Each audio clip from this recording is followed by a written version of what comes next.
Sir నమస్కారం sir. నమస్తే.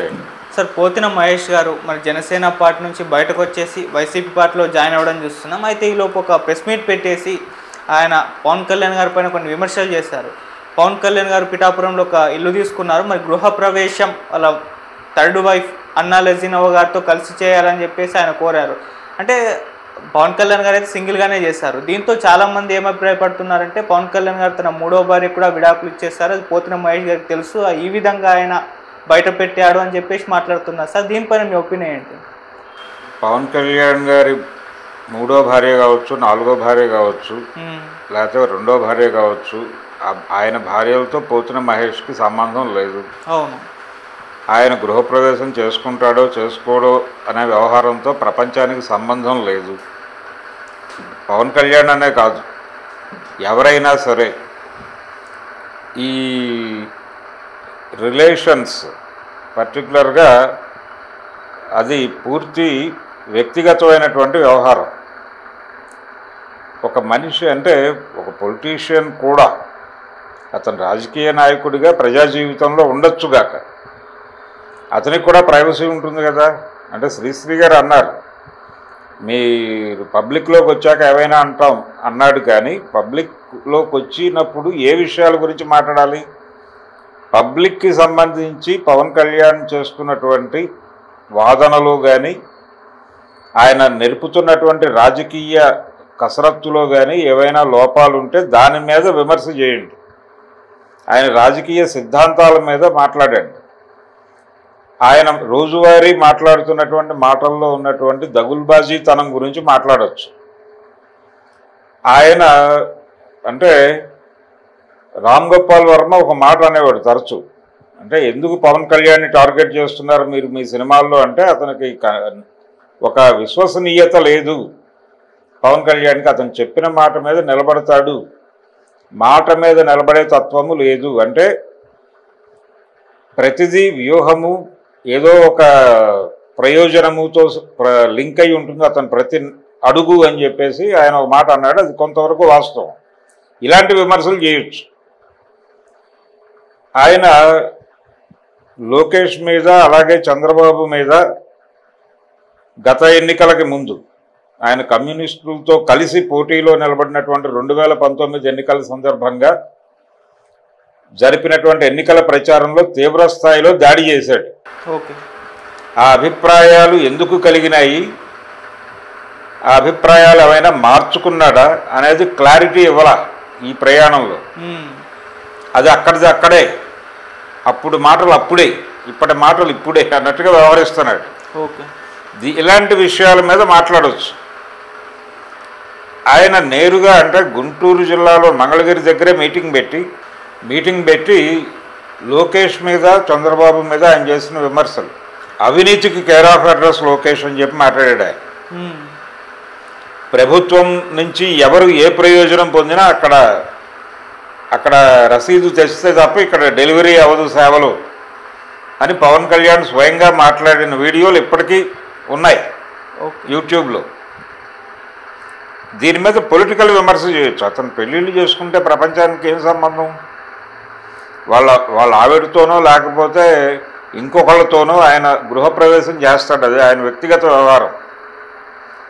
Personal ఏరియాలోకి వెళ్ళి పర్టికులర్గా ఒక మహిళతో సంబంధం అంటే రిలేషన్ ఏరియాలోకి వెళ్ళి మాట్లాడితే ఇద్దరి ప్రైవసీని ఆయన దెబ్బకొట్టినట్టే. పోతిన మహేష్ కావచ్చు, మరొకళ్ళు కావచ్చు. కాబట్టి ఆయన పెళ్ళిళ్ళ గురించి నిజానికి దీని మీద ఎవరు మాట్లాడినా కేసులు పెట్టవచ్చు. గతంలో జగన్మోహన్ రెడ్డి గారు కూడా ఈ కామెంట్స్ చేస్తూ వచ్చాడు తరచు. ఈ మధ్య ఆగాడు, ఈ మధ్య తగ్గింది, పొలిటికల్ విమర్శ మాత్రమే చేస్తున్నాడు. ఏది సిద్ధం సభలు మొదలైన తర్వాత ఆయన పెళ్ళిళ్ళ గురించి మాట్లాడటం అనేది తగ్గింది. ఎవరు గమనించినా అర్థమవుతుందా? బహుశా ఆయన ఎవరో కాషన్ చేశారు, అయ్యా మీరు అనవసరమైనటువంటి ఏరియాలోకి వెళ్ళి మాట్లాడుతున్నారు, ఇది ప్రమాదము, ఇది బూమరాంగ్ అయ్యే అవకాశం ఉంది అని చెప్పడం చేత చాలా జాగ్రత్తగా పద్ధతిగా మాట్లాడుతున్నాడు. తగ్గింది.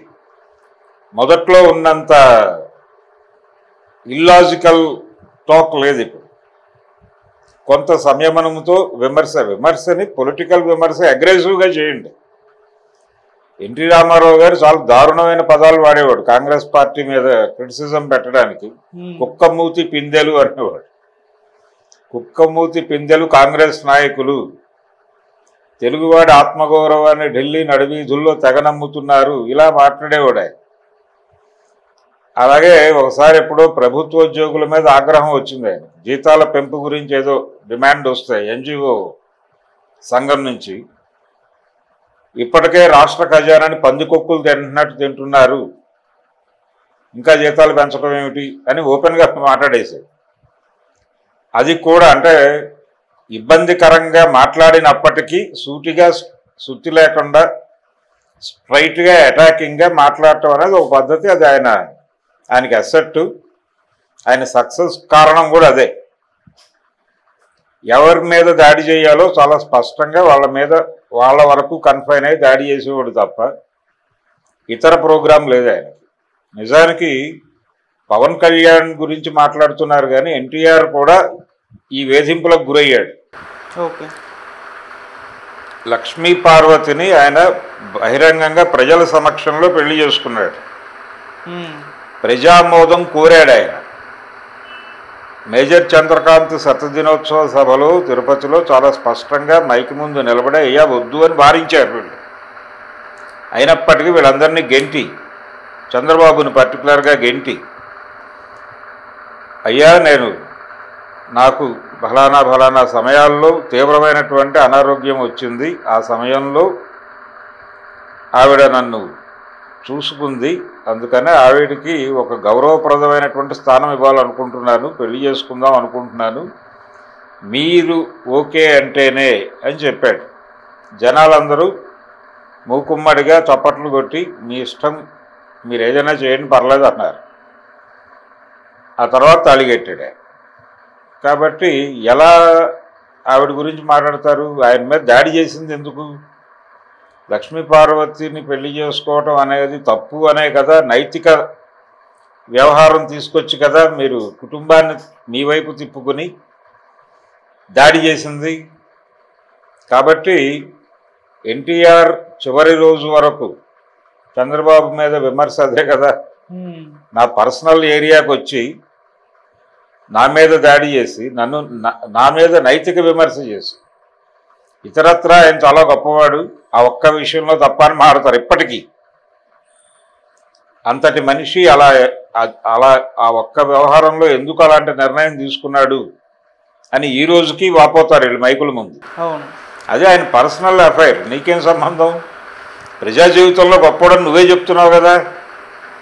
సో ఆ రోజున ఎన్టీఆర్ విషయంలో చంద్రబాబు నాయుడు ఏ విలువలైతే పాటించాడో అదే విలువలు ఇప్పుడు పవన్ కళ్యాణ్ విషయంలో వైసీపీ వాళ్ళు పాటిస్తున్నారు. దీన్ని జగన్ని ఈ విషయంలో విమర్శించే నైతిక హక్కు చంద్రబాబుకు లేదు, పవన్ కళ్యాణ్కు ఉంది. నిజానికి పవన్ కళ్యాణ్ ఎన్టీఆర్ వ్యవహారాన్ని ప్రస్తావిస్తూ మాట్లాడితే కూటమి దెబ్బతింటుంది, అందుకని ఆయన ఎత్తాడు. కాబట్టి వీళ్ళందరూ కూడా రాజకీయాలు మాట్లాడతారు కానీ అన్ని పార్టీలు ఒకే పద్ధతిలో వ్యవహరిస్తున్నాయి. ఎవరు తక్కువ వాళ్ళు కాదు, ఎవరు తక్కువ నీచులు కాదు. నైతికంగా నైతికత అనేది అసలు బూటకప్ మాట. నైతికత అని ఏ మాట అయితే చలమణిలో ఉందో అంతకంటే బూతు ఇంకోటి లేదు ప్రపంచంలో. నీ నైతికత ఇంకొకరికి నైతికత కాకపోవచ్చు, ఎవరి నైతికత వారిదే. ఒకరి నైతికత ఇంకొకరికి నైతికతగా కనిపించే అవకాశం లేదు. కాబట్టి ఇప్పుడు అతని పర్సనల్ అఫైరు, అతనికి సీరియస్గా ఒక రాజకీయ నాయకుడికి ఒక సెక్షువల్ ఇది ఉందనుకున్నాం, దాన్ని డిజార్డర్ అని యువతలోడు మాట్లాడతాడు కానీ వాడికి డిజార్డర్ కాదు, వాడికి ఏదో ఎఫ్ఐఆర్ ఏడుస్తుంది, ఏడవనివ్వండి. దానివలన ప్రపంచానికి ఏదైనా లేదు, అతని పొలిటికల్ స్టాండ్లో ఏదైనా డీవియేషన్స్ ఉంటే దాని గురించి మాట్లాడండి, అక్కడ వరకు. ఎఫ్ఐఆర్స్ ఇతర విషయాలు మాట్లాడే హక్కు ఎవరికీ లేదు ప్రపంచంలో. అది మాట్లాడటం తప్పు. ఈ అటాక్ అందరి మీద జరిగింది, చాలామంది మీద జరిగింది. గాంధీ మీద ఒకలా జరిగింది, సావర్కర్ మీద ఒకలా జరిగింది, జవహర్లాల్ నెహ్రూ మీద ఒకలా జరిగింది, పెరియార్ మీద జరిగింది ఇదే దాడి, ఎంజి రామచంద్రన్ మీద జరిగింది, ఎన్టీ రామారావు మీద జరిగింది. ఎవరు కాదు, వీళ్ళందరూ గొప్పోళ్లే, వీళ్ళెవరూ తక్కువ వాళ్ళు కాదు. కానీ అందరి మీద ఈ రకమైనటువంటి విమర్శలు కూడా ఉన్నాయి. ఆ విమర్శలు కాదు, ప్రజా జీవితాన్ని ప్రభావితం చేయటంలో, రాజకీయ రంగాన్ని ప్రభావితం చేయటంలో వాళ్ళు లోపాలు చేసినప్పుడు మాత్రమే. ఇప్పుడు భారతదేశంలో ఉన్నటువంటి ప్రజల జీవితాలన్నింటినీ తీసుకెళ్ళి కార్పొరేట్ కంపెనీలకి అంటగట్టేస్తూ మతం పేరుతో, నిజానికి మతరాజ్య స్థాపన అనేది బీజేపీ ప్రోగ్రాం కాదు, చాలామంది అనుకుంటున్నట్టుగా. హిందూ మతరాజ్యం తీసుకురావాలని భారతీయ జనతా పార్టీ అనుకోవడం లేదు. వాళ్ళు వ్యాపార రాజ్యం తేవాలనుకుంటున్నారు, కార్పొరేట్ రాజ్యం మాత్రమే తేవాలనుకుంటున్నారు. వాళ్ళు వ్యాపారం మాత్రమే చేయాలనుకుంటున్నారు, అంతకు మించి వేరే ప్రోగ్రాం లేదు వాళ్ళకి. అదానీ అంబానీ రాజ్యం నడుస్తోంది, మార్వాడీ రాజ్యం నడుస్తోంది. ఈ మార్వాడీ గుజరాతీ వ్యాపార రాజ్యాన్ని ప్రపంచవ్యాప్త విస్తరణలో భాగంగానే వాళ్ళు అధికారాన్ని కోరుకుంటున్నారు తప్ప మతరాజ్యము, హిందూ మతాన్ని ఉద్ధరించే ఆలోచనలు వాళ్ళకి ఈషన్ మాత్రము లేవు. రేపు ఎన్నికల్లో ఓడిపోతే రాముడిని బాధ్యత వహించాల్సిన అవసరం ఉంది. నీ ఆలయాన్ని తెరిచాం, మేము ఓడిపోయావు, నువ్వేం సమాధానం చెప్తావని రాముడిని తీసుకెళ్ళి భూమిలో నిలబెట్టే ప్రమాదం ఉంది.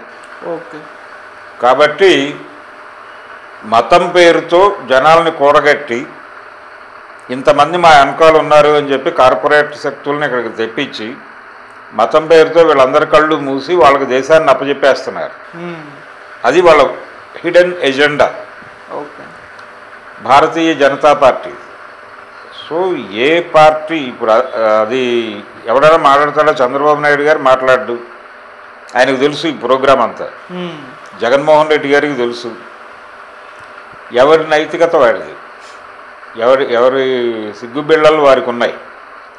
అందుకని అనవసరంగా పర్సనల్ అఫైర్స్ మానేసి దీని మీద కేంద్రీకరిస్తే దేశము, ప్రజలు ఏమైపోతోంది. దేశం రేపొద్దున భారతీయ జనతా పార్టీ గెలిస్తే నిరుద్యోగం విపరీతంగా ఉంది కదా. రైల్వేల్లో చూసాం కదా మనం ప్రమాదాలు, ఈ మధ్యకాలంలో జరిగిన ప్రమాదాలకు కారణం అక్కడ రిక్రూట్మెంట్ లేకపోవటమే అనేది కదా వాళ్ళు చెప్పింది. ఏ రంగంలోనూ ఉపాధులు లేవు, ఎవరికి ప్రభుత్వ ఉద్యోగాలు స్ట్రైట్గా వస్తున్న దాఖలాలు లేవు. నిరుద్యోగం విపరీతంగా ఉంది, ధరలు విపరీతంగా పెరిగినాయి, పెట్రోల్తో సహా.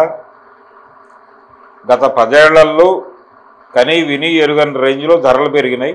వీటి గురించి పోతిన మహేష్ మరొకడో మాట్లాడితే ప్రయోజనం ఉంటుంది. కానీ పవన్ కళ్యాణ్ భార్యలు అనేటువంటిది జనాలకు సంబంధం లేని వ్యవహారం. ఇది మాట్లాడటం ద్వారా వాళ్ళు క్రెడిబిలిటీ కోల్పోతారు. అది ఎవరు మాట్లాడినా, జగన్మోహన్ రెడ్డి మాట్లాడినా కోల్పోయాడు, అందుకే తగ్గాడు. ఇప్పుడు ఆ పార్టీలో చేరి జగన్ మెప్పు కోసం పవన్ కళ్యాణ్ 3వ భార్య గురించి మాట్లాడుతున్నాడు. ఇది కాదు. రెండోది, ఆయన చాలా స్పష్టంగా నిన్నటిదాకా ఆ పార్టీలో ఉన్నాడు. ఆ పార్టీలో ప్రయాణించినప్పుడు ఆయనతో మాట్లాడచ్చు కదా, ఏమంటే మీరు పెళ్ళిళ్ళు ఎందుకు చేసుకుంటున్నారు, మానేయండి అని చెప్పచ్చు కదా నువ్వు. ఇప్పుడు ప్రతి ఒక్కడిలోనూ కెమెరాలు పెట్టి ఎవడు ఎక్కడికి వెళ్తున్నాడు, ఏ అమ్మాయితో ఎవడికి అఫైర్ ఉంది అనే వీడియోలు కూడా తీసేయి. ఇప్పుడు ఫోన్ ట్యాపింగ్ మాత్రమే కాదు, ఎఫ్ఐఆర్ ట్యాపింగ్ ప్రోగ్రాం కూడా పెట్టి ఈ వీడియోలు మార్కెట్లో పెడితే ఏమైపోవాలి ప్రపంచం.